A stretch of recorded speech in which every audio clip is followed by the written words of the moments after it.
নমস্কার, কেমন আছেন সবাই? সুচরিতা সরকার চ্যানেলের আরেকটি নতুন ব্লগে আপনাদের অনেক অনেক স্বাগত জানাই। আজকে বাবার বাৎসরিক কাজ, মানে আমার শ্বশুরমশাইয়ের আজকে বাৎসরিক কাজ। প্রতি বছর আমরা এই বর্ষপূর্তির দিনে 3 জন ব্রাহ্মণকে খাওয়াই, কখনো 3 জন কখনো 5 জন, কিন্তু এইবার যেই কাকুরা আসেন তারা কেউ ছিলেন না, তাই শুধুমাত্র একজন কাকুই আসবেন বলেছেন। তো আরেকজন আসার কথা আছে, কিন্তু আমরা জানি না উনি আসতে পারবেন কিনা, কারণ উনি বললেন ওনার একটু কাজ রয়েছে, এখন না আসতে পারলে উনি পরে আসবেন বিকেলের দিকে।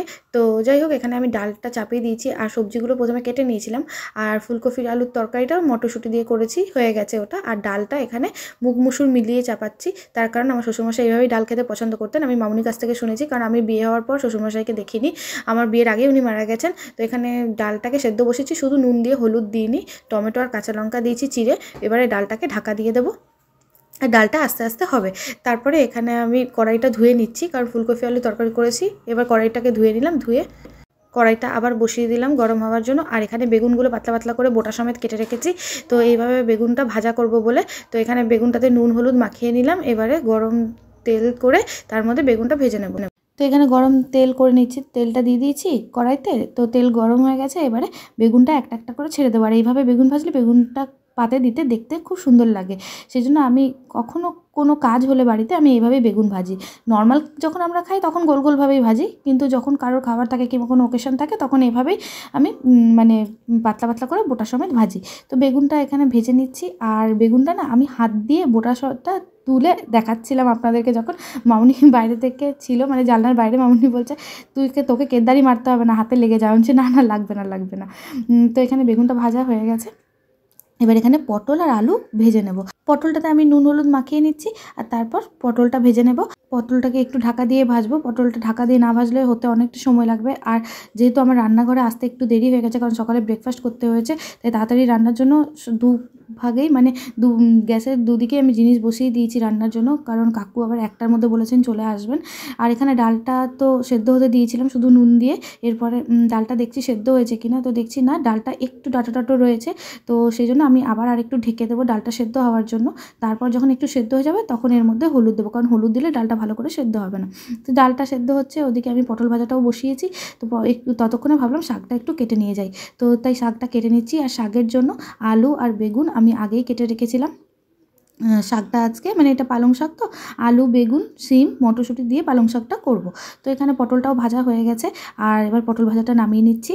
আর তারপরে এখানে ভেজে নেব চাকচাক করে আলু কেটে রেখেছিলাম, সেই আলুটা এইভাবে আলুটা ভেজে নিচ্ছি। আর আলুটাও একটু ঢাকা দিয়ে রাখতে হবে, তা নাহলে আলুটাও সেদ্ধ হতে সময় লাগবে। আর এখানে ডালটা হয়ে গেছে, ডালে আমি শুকনো লঙ্কা আর জিরা ফোড়ন দিয়েছি। তো সেটার ক্লিপটা আর নেওয়া হয়নি, আসলে রান্নার তারাই সব ক্লিপগুলো আমি নিতে ভুলে যাচ্ছিলাম, কারণ আমার একার হাতেই আমাকে ভিডিও করতে হয়, আমাকে এডিটিং করতে হয়। তো সেই জন্য আর কি ভিডিও করে দেওয়ার তো কেউ নেই, তাই আর কি ক্লিপটা নিতে ভুলে যাচ্ছিলাম রান্নার তাড়াতে। আর এখানে ডালটা তো হয়ে গেছে, তো ডালটা একটু ফুটছে, ততক্ষণ আমি এখানে কড়াইতে বড়িটা ভেজে নিচ্ছি, কারণ পালং শাকটা চাপাবো বলে। তো বড়িটা ভাজা হয়ে গেছে, নামিয়ে নিচ্ছি। এরপরে বেগুনটা ভেজে তুলে রাখবো, কারণ বেগুনটা যদি আমি পালং শাকের সাথে দিই তাহলে বেগুন একেবারে গলে যাবে, সেই জন্য বেগুনটা ভালো করে ভেজে লাল লাল করে তারপরে বেগুনটা তুলে রেখে দেবো। বেগুনটাতে শুধু একটু নুন দিয়ে বেগুনটা ভাজবো, তারপরে শাকটা চাপাবো। তার করতে আমার ছেলে ঘুম থেকে উঠে গেছে। আমার ছেলের যেহেতু স্কুল ছুটি, ওর এক্সাম হয়ে গেছে, সেই জন্য দেরি করেই ঘুম থেকে উঠছে, আর একটু ঠান্ডাও লেগেছে ওর। সেই জন্য ঘুম থেকে ওঠা মাত্রই আমার ছেলে চোখ বন্ধ করে প্রথমেই আমার কাছে আসবে রান্নাঘরে, যে মা কোথায় আছে। ও আমাকে দেখে নেবে, একটু আদর করে দেবো, তারপরে ও আবার যাবে বাইরে ব্রাশ করতে, টয়লেট করতে। তো যাই হোক, এখানে বেগুনটা তো ভাজা হয়ে গেছে, বেগুনটা নামিয়ে নিচ্ছি। তারপরে এখানে কড়াইয়ে যে একটু তেল ছিল, সেই তেলেই 5 ফোড়ন আর শুকনো লঙ্কা ফোড়ন দিয়ে আলুটা ভেজে নেব। তারপর আলুটা ভাজা হয়ে গেলে একটু আদা লঙ্কার একটা মশলা বানাবো, সেই মশলাটা দিয়ে শাকটা করব। তো তাতানের বাবার রাত্রে শরীরটা ভালো ছিল না, সেই জন্য ও সকালে একটু দেরিতে ঘুম থেকে উঠেছে। আর ও তো লাল চা খায়, তাই জন্য এখানে বাটিতে অল্প জলে একটু চিনি, মানে 1 চামচ চিনি, একটু চাপা দিয়ে একটু গোলমরিচ দিয়ে ওর জন্য লাল চা চাপিয়ে দিয়েছি। তো ওকে লাল চাটা দিয়ে দেবো। ততক্ষণ এখানে আমার আলুটাও ভাজা হয়ে গেছে। এবারে আদা লঙ্কার যে মশলাটা বানিয়েছিলাম সেটা এটাতে দিয়ে দিলাম। মশলাটা ভালো করে ভাজবো যতক্ষণ না শুকিয়ে যাচ্ছে। এভাবে মশলাটা ভাজা হয়ে গেছে, এবারে আমি এর মধ্যে শাকটা দিয়ে দেবো। তো শাকটা দিয়ে নাড়তে নাড়তে দেখছি, ও মা, 1 ঝুড়ি শাক দেখি কড়াইয়ের তলাতে রেখে রয়েছে। মানে কতটা শাক কাটলাম আর কতটুকু হয়ে গেল। তো এখানে শাকটা একটু সেদ্ধ হোক, ঢাকা দিয়ে দিচ্ছি। তারপর যাই আবার সবজি কাটতে। তো সবজি কাটবো, মানে সবজি তো সব হয়ে গেছে, এবারে মাছের প্রিপারেশন চলছে। তো এখানে বেগুন আলু দিয়ে পোনা মাছের ঝোল করব, আর মাছের কালিয়া করব, মানে বড় মাছের কালিয়া করব। তাই জন্য এখানে বেগুন আর আলু কেটে নিচ্ছি। নিচ্ছি, আর ওদিকে আমার চাটনিটাও হয়ে গেছে। তো ওই যে বললাম রান্নার তাড়াতে আপনাদের সাথে অনেক কিছু শেয়ার করা হয়নি, তো আসলে এই ক্লিপটা নিতে ভুলে যাচ্ছি, ওটা ভুলে যাচ্ছি। তারপরে আমার ছেলেকে পড়তে বসিয়েছিলাম রান্না করতে করতেই, তাই ও বলছে আমার পড়া হয়ে গেছে। আমি বললাম যে ঠিক আছে তুই রাখ, আমার রান্নাটা হয়ে যাক তারপরে দেখছি। তো এখানে শাকটাও ততক্ষণে দেখছি হয়ে গেছে, এবারে বেগুন আর বড়িটা দিয়ে তারপরে শাকটাকে নামিয়ে দেবো। তো শাকটা ভালো করে নেড়ে নিচ্ছি, একটু শুকিয়ে গেলে ব্যাস শাকটা নামিয়ে নেব। আর তারপরে এখানে মাছের প্রিপারেশন করব। তার জন্য মাছটা ধুয়ে নুন হলুদ এখানে মাখিয়ে রেখে দিয়েছি। আর এখানে এই যে আলু বেগুন কাটা রয়েছে, টমেটো কাটা রয়েছে, পেঁয়াজ কাটা রয়েছে, লঙ্কা কাটা রয়েছে, মানে লঙ্কা চিড়ে রেখেছি, লঙ্কা তো খালি পেস্ট করব। তো সব মশলাগুলো একবারেই রেখেছি। আর এখানে পেঁয়াজ আদা লঙ্কা একটু সর্ষে 1 চামচ পোস্ত দিয়ে একটা পেস্ট বানাবো মাছের কালিয়া করার জন্য, কারণ দুদিকেই কড়াই চাপিয়েছি, একদিকে মাছ ভাজবো আর একদিকে মাছের কালিয়া করব, তারপর আরেকটা কড়াইতে মাছের ঝোলটা চাপিয়ে দেবো, কারণ তাড়াতাড়ি না করলে এখন দুপুর 12টা বেজে গেছে, কাকু 1টার মধ্যে খেতে চলে আসবে। তাই এদিকে মাছ ভাজা হচ্ছে আর ওদিকে কড়াইতে তেলটা গরম করে তার মধ্যে একটু পাঁচফোড়ন দিয়ে দিলাম কুচনো পেঁয়াজ, দিয়ে পেঁয়াজটাও ওদিকে ভাজছি, এদিকে মাছগুলোও ভাজছি। তো পেঁয়াজটা লাল করে ভাজবো, তারপরে তার মধ্যে দিয়ে দেবো টমেটো। তো এখানে একবার মাছটা লাল করে ভাজা হয়েছে, মাছের কালিয়াতে মাছ লাল করে ভাজলেই খেতে ভালো লাগে। তো যাই হোক এখানে মাছটাও ভাজা হচ্ছে আর পেঁয়াজটা লাল করে ভেজেছি, তার উপরে দিয়েছি টমেটোটা একটু গলে আসলে তারপর মশলাটা দিয়ে দেবো। মশলা আমার পেস্ট করা হয়ে গেছে, তো টমেটোটা ভালো করে গলে গেছে। এবারে আমি এর মধ্যে দিয়ে দিচ্ছি হলুদ আর দিয়ে দেবো একটু নুন, দিয়ে তারপরে একটু ভেজে তার মধ্যে দিয়ে দেবো মশলাটা। তো এখানে মশলাটা দিয়ে দিয়েছি, মশলাটা এবারে ভালো করে কষাবো, মশলা না কষালে কালিয়ার টেস্ট আসবে না। তারপরে আমার মাছ ভাজা হয়ে গেছে, এখানে এবার পোনা মাছগুলো ভেজে নিচ্ছি। তো তারপরে মশলাটা ভালো করে কষাতে কষাতে যখন মশলা থেকে এই যে তেল ছেড়ে আসছে, তখন কি করব, একটু জল দিয়ে ফুটতে দেবো, তারপরে মাছগুলো দিয়ে দেবো।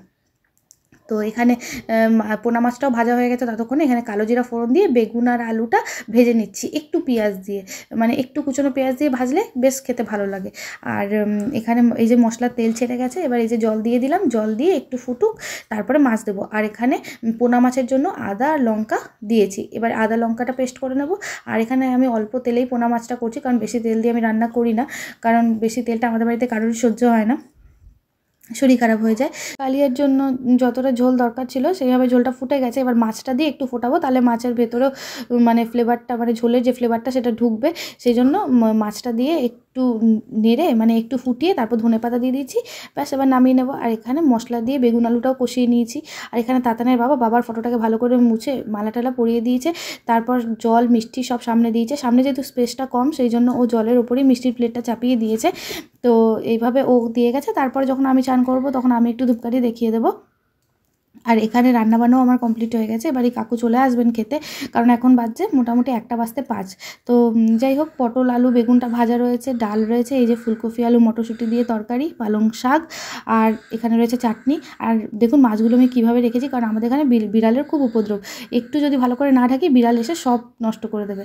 তো পোনা মাছটা বেগুন আলু দিয়ে করেছি, আর এই যে এটা হচ্ছে বড় মাছের কালিয়া। ব্যাস রান্না তো হয়ে গেছে। আর এই হচ্ছে মিষ্টিটা আমি রান্না করিনি।